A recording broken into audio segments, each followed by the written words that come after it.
اور بھی تھوڑا 1-2 پارہ تفسیر ہے، اس کے بعد میں آخر میں بیضاوی ایسے اس سے مختصر ہے اسے، کیونکہ بتانا نہیں ہے دوبارہ، آپ کو دیکھنا ہے دیکھیے، یاد ہے تو دیکھیے اور نہ کوئی بات نہیں، تو سننی بنے بیٹھے رہو۔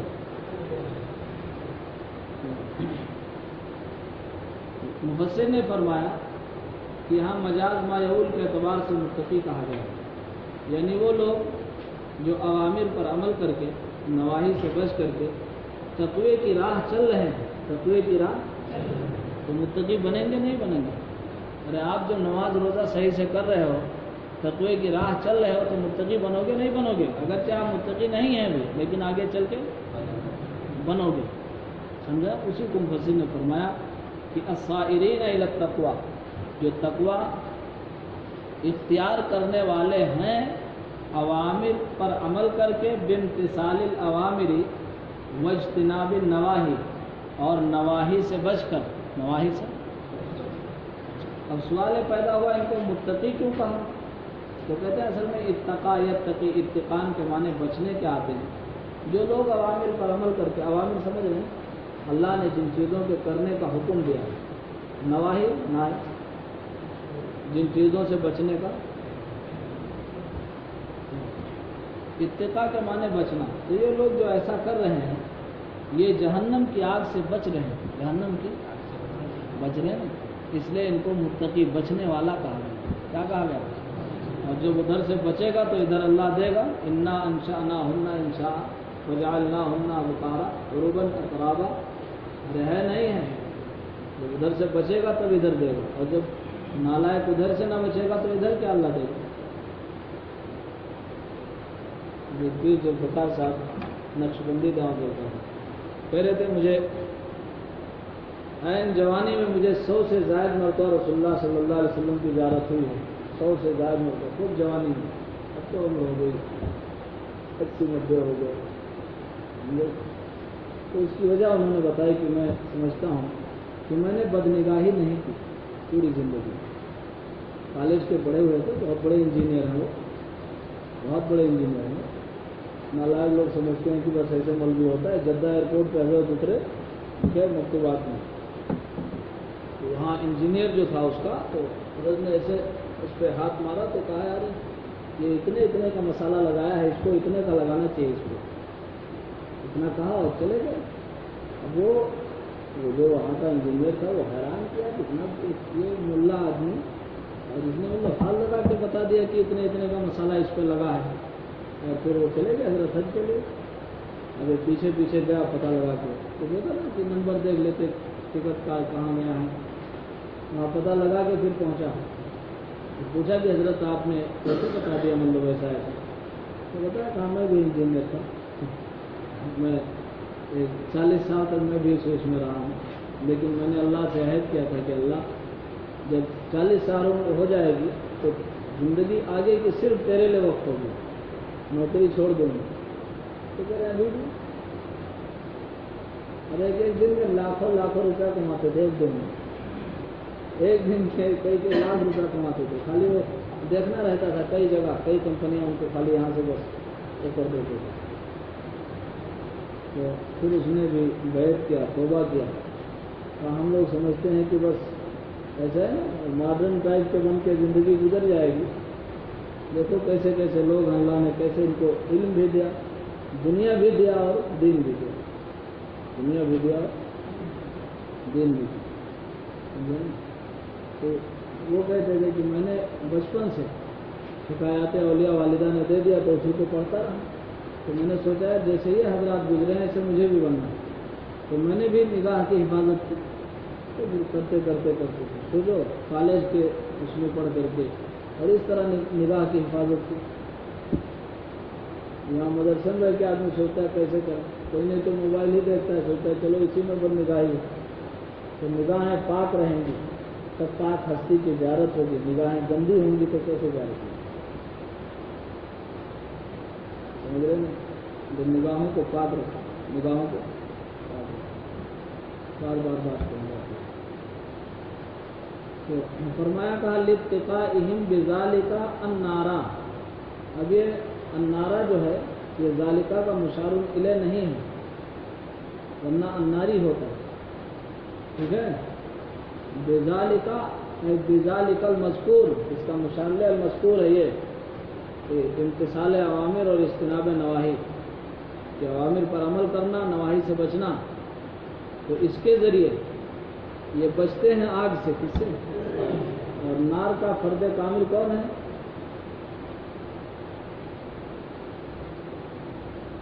المطلق اذا اطلق یراد به الفرد الکامل. مطلق جب بولا جائے گا تو فرد کامل مراد ہوگا، اور نار کا فرد کامل جہنم کی آگ ہے اور کوئی آگ نہیں ہے.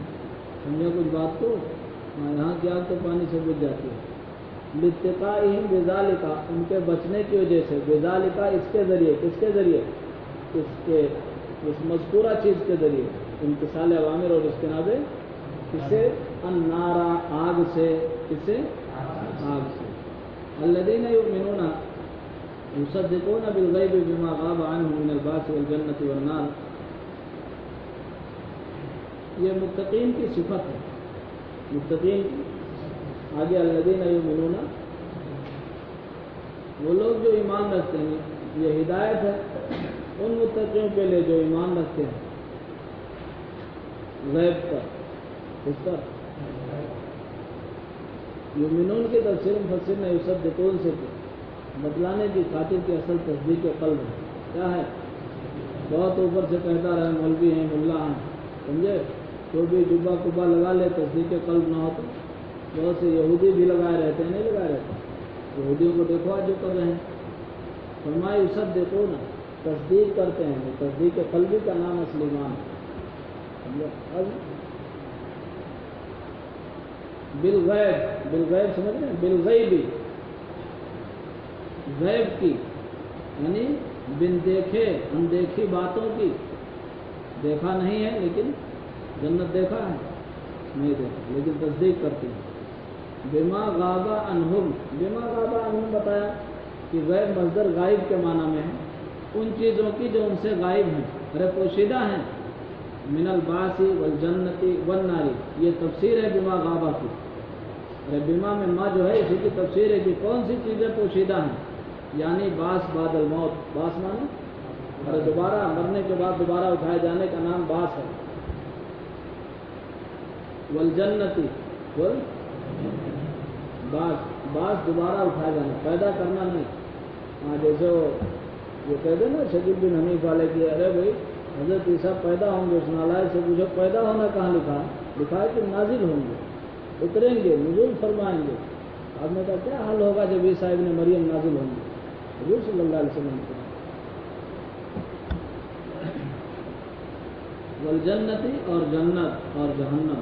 نیچے بھی لکھا ہے پل صراط ہے، میزان ہے. ارے یہ سب غیب کی چیزیں ہیں؟ نہیں ہیں. اس کی اسی لیے قرآن نے کہا ہے کہ جو لوگ ایمان نہیں لائے ہیں، جو لوگ ایمان نہیں لائے ہیں، جب یہ دیکھیں گے سورج کو کہ آج یہ پچھم سے طلوع ہو رہا ہے تو ایمان لانا شروع کر دیں گے. ارے ایمان لانے لگیں گے، کلمہ پڑھنے لگیں گے. اس وقت قرآن کہہ رہا ہے کہ لا ينفع نفسا ایمانها لم تکن آمنت من قبل او کسبت فی ایمانها خیرا، کہ اس وقت اس کا ایمان کوئی نفع نہ دے گا، یا کوئی نیکی کرے گا تو بھی کوئی نفع. اس لیے کہ اب تو جو غیب کی چیزیں تھیں اس کو آپ نے دیکھ لیا. اس کو آپ نے دیکھ لیا کہ بھائی یہ دیکھو نظام عالم درہم برہم ہو رہا ہے. اس کا مطلب کہ جو لوگ بتاتے تھے وہ صحیح تھے. تو اب اس وقت کسی کا ایمان قبول نہیں کیا جائے گا. اس لیے اصل ایمان جو نام ہے وہ کیا ہے؟ ایمان بالغیب ہے. اصل کیا ہے؟ ایمان دل دیکھے ہم مانتے ہیں کہ اللہ کی ذات ہے، تو دل میں تو آتا ہے، سمجھ میں نہیں آتا. بس جان دے ہم تیری پہچان یہی. تو اتنا جانتے ہیں اللہ عرش پر مستوی ہوا ہے بھی جانتے ہیں. فعال لما یرید کل یوم ہوا فی شان، تو اس کی شان ہے. اللہ نے خود بیان کیا قرآن میں. جنت جہنم ہے، حساب کتاب ہے، یہ سب جانتے ہیں اور ایمان رکھتے ہیں. اسی کا نام ایمان، اسی کا نام. یقیمون الصلاۃ، اور نماز قائم کرتے ہیں. نماز میں آپ دیکھیں گے قرآن حدیث میں یہ کہیں نہیں آیا ہے کہ یعدون الصلاۃ، نماز ادا کرتے ہیں، بلکہ اقامت کا لفظ ہے. کیا ہے؟ کیا لفظ ہے؟ اقامت صلاۃ. مفسر نے فرمایا کہ اقامت یہ جامع لفظ ہے، اس میں صرف نماز پڑھنا نہیں ہے بلکہ نماز کے جو آداب و شرائط ہیں ان تمام کو بجا لانے کا نام اقامت صلاۃ ہے. فرمایا کہا کہ ایاتونا بہا بحقوق ہے، یعنی نماز ادا کرتے ہیں اس کے حقوق کے ساتھ. اب حقوق میں آداب بھی آ گئے، سنن بھی آ گئے.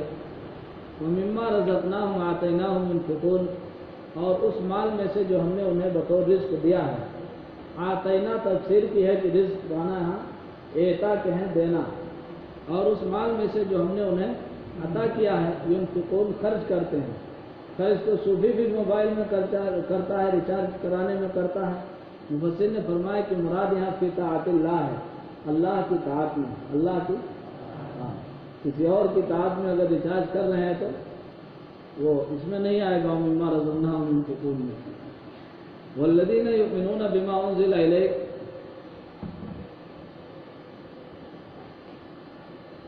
کچھ بات سمجھے جو بتایا؟ ہلو، جب سمجھ کے پڑھو گے تو تھوڑے دن جب ایک پارا پڑھ لو گے محنت سے، چاہے مر کے پڑھو، مطلب یہ سوچو کہ ہم کو مر جانا ہے لیکن بات سمجھنی ہے اور یاد کرنا ہے. ایک پارا جب اس طرح پڑھ لو گے تو آگے بہت سمجھ میں آئے گا. پوری جلالین سمجھ میں آئے گی جب سمجھ کے پڑھو گے تو. اور ایسے ترجمہ کراتے رہیں گے مطلب کچھ نہیں جان پاؤ گے، سال ختم ہوگا کچھ بھی نہیں جانو گے، امتحان آئے گا تو کچھ شرح لے کے بیٹھ جاؤ گے اور اسی میں گوں گاں کر کے ہوتے ہیں نا، ویسے اس میں پاس ہو جاؤ گے. کسی طرح کوئی پاس کر دیتا، کوئی فیل کر دیتا. ارے پچھلے سال کی طرح اس طرح سستا پاس تھوڑی ہے، پچھلے سال تو سب پاس تھے.